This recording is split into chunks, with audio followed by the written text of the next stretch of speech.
So retro game collecting has taken on a life of its own. There are cons dedicated to retro game collecting. There are channels such as this one that focus on retro gaming and retro game collecting. And many of us love to do it. Many of us enjoy doing it. And GameStop was a company that used to delve into retro games, but then one day they just decided to get rid of them. I was a member of GameStop back in about 2005, and at that time they were phasing out the retro game market. They only wanted modern stuff. And a lot of stuff got marked down, and that was an interesting time for GameStop. Well, now that the digital marketplace is on the rise, you may remember a few months ago, GameStop entered the retro market again. And this caused a little bit of concern with retro collectors because it's GameStop. No, they're not Satan, they're not the devil incarnate, but they are a large corporation, they are a large business, and of course they have bottom dollar and profits in mind, not necessarily power to the players. Well, I was a little bit hesitant when they got into the retro market, and you may remember they did primarily online sales, a few test markets where they were selling at the brick and mortar stores. Well, then there was the Clay Fighters incident. Now, of course, you guys know Clay Fighters Sculptor's Cut is one of the most expensive N64 games. It's like $250, I believe, or so, and GameStop sold a copy of this game with a blue cartridge. Now, everyone and their mother knows that if you're an N64 collector, you know what games are blue cartridges. Games like The World Is Not Enough, Madden, there was a Tony Hawk that was yellow. Yes, some of the games had different colors, but one of them was not Clay Fighter Sculptor's Cut. This was a gray cart. So what does that mean? Well, they either sold a cart that was modified as an original, or it was a repro, and that was a big problem because at that point in time we realized something. GameStop was not checking these games when they were getting them in. They were just making sure they worked and shipping them off. Now, it's very easy to check a retro game to make sure it is authentic. You can almost tell just by, the weight of it, by the feel of it. You can compare it to another cartridge. You can look for certain markings, or if you're not a lazy schmuck, you can open it up, which takes all of 2 seconds, and look at the board, and the board will tell you whether or not this is an authentic game. Well, now that you're all caught up, I say all that to say this. Things are about to get a lot more interesting in the retro game market because now, as of today, October, I think today's the 25th, GameStop is taking in retro games and systems at all GameStop locations. The shit is about to hit the fan, folks. And there's a lot of ways to look at this. You could look at it in a positive way, but I don't really see how it would be a positive because here's what's gonna happen, in my opinion. And I actually have some insider information from a GameStop manager on this situation. I'm gonna save that sort of till the end of the video, but I wanna give you my opinion of what I think is gonna happen first. So you know how you go on Facebook groups. You go and you find people just getting rid of games. They don't care what they're getting for them. They have them in an attic. They were their kids that went off to college, so on and so forth. And they're selling them for dirt cheap. I have picked up many lots this way. I have picked up over 150 NES games for probably about $200 in 2 separate lots from doing that. So now that GameStop is taking them in, the little kid who doesn't like their games anymore, the college kid, isn't gonna necessarily think, well, maybe I should just leave these games behind. They're gonna wanna take them to GameStop. And a lot of people take games to GameStop and get pennies and dollars and, minuscule amounts, but it adds up, especially if they're doing trade bonuses. If you have one of their power-up rewards cards, you can get more stuff. You gotta have more incentive to do that. And when you trade in towards certain things, you get extra trading credit.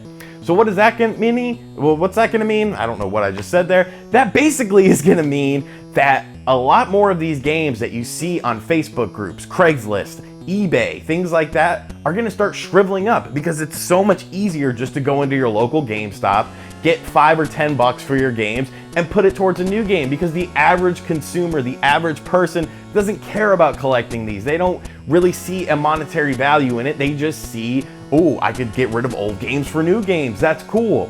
So that's gonna be a problem. So now I want to let you guys know basically what I've been told from a manager at a GameStop, how the situation is gonna work.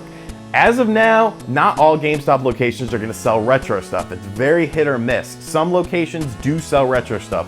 The ones near me do not, but I know in bigger markets like New York and stuff, there are GameStop selling retro things.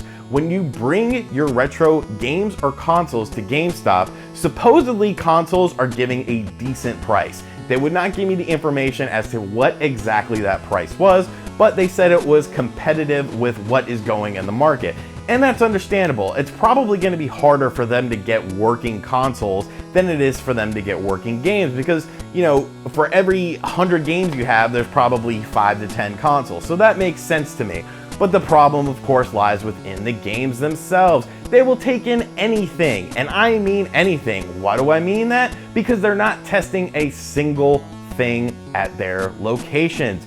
All of the retro games and systems will be sent off to a distribution center where they will then be tested to make sure they work. Everything will be classified as damaged and then sent off to this other place where they will be tested and then possibly put back into the marketplace. Now that raises a couple questions. First and foremost, all because something works doesn't mean that it works well. You can play a cartridge game and it works, and, you know, you pop it in and it works, but that doesn't mean it's an authentic cartridge. That's what I mean by not working well, because that's not the real thing. Are they going to open up the cartridges and check the boards? No, of course not. But they've come up with a system for that. What do I mean by that? Well, one of the examples I was given about a game trade-in value was Earthbound, and I'm not a huge Earthbound fan. I think Earthbound is very overpriced because it didn't really sell all that bad, relatively speaking. I did a video about this earlier. I'll put a little link to it up here or up here. You could check that out. But relatively speaking, there are actually a lot of copies of Earthbound out there.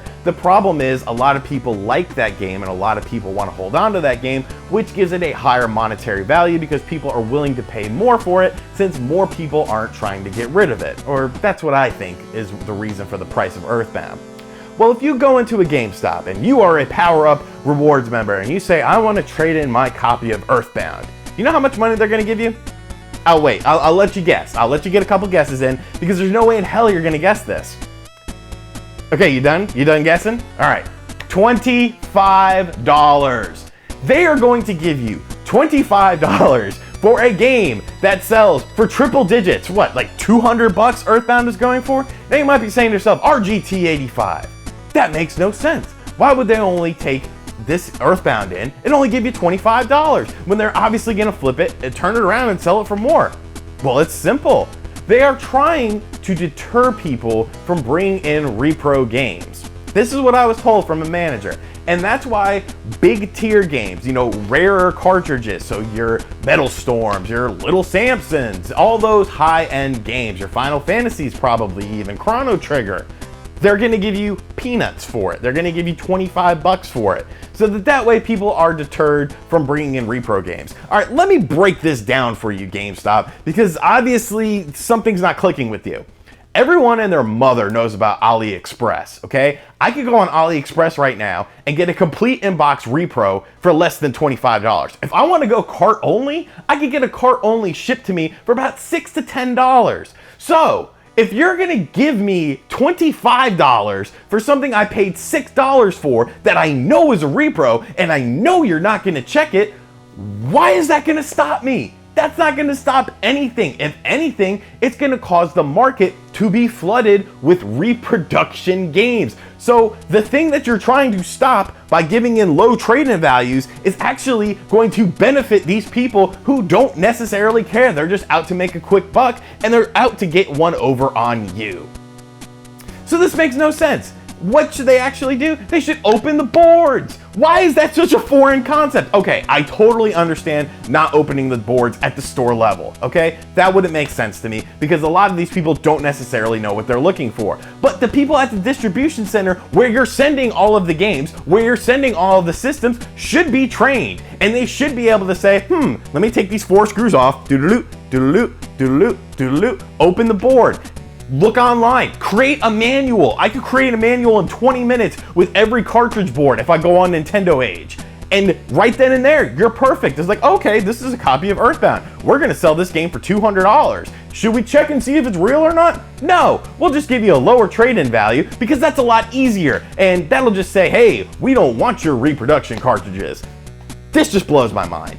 I am not totally against GameStop. Everyone thinks that. I shop there occasionally because sometimes I can pick up cheap games there, and that's cool. But when it comes to the retro market, it's obvious why they are getting in the retro market, because the modern gaming store is now starting to move to a digital platform. So they're trying to find ways to create money, and they're trying to find ways to create inventory for themselves. Look at the whole partnership with ThinkGeek. Half of your GameStop now is now a geek store because that's cool. And now they're trying to get in the retro market because the retro market isn't going to go away anytime soon. So they're trying to beef up their stock. And honestly, it's just going to lead to consumers getting screwed. So what do I suggest? Like I said in a previous video, stop buying retro games from GameStop. It's not that hard of a concept here, folks. GameStop is not the devil, but when it comes to retro games, there are much better options for you to go through. So that's what's going on, man. I just wanted to get you guys up to date on this. Once I got that little insider information from a manager, I wanted to share it with you guys. Now, take everything as a grain of salt. I do trust this source, but you know, it could be BS, but I really don't think it is because it's kind of in line with how GameStop works. Let me know what you think of GameStop taking in retro games at all locations now in the comments section down below. What you think this will do for the retro market? Will it hurt it? Will it help it? Will it make games cheaper for us? Or are we gonna get screwed with repros and screwed with crazy GameStop prices? I will catch you guys later. Thank you for liking this video. Thank you for subscribing to the channel. Later. RGT, NA5, RGT, NA5.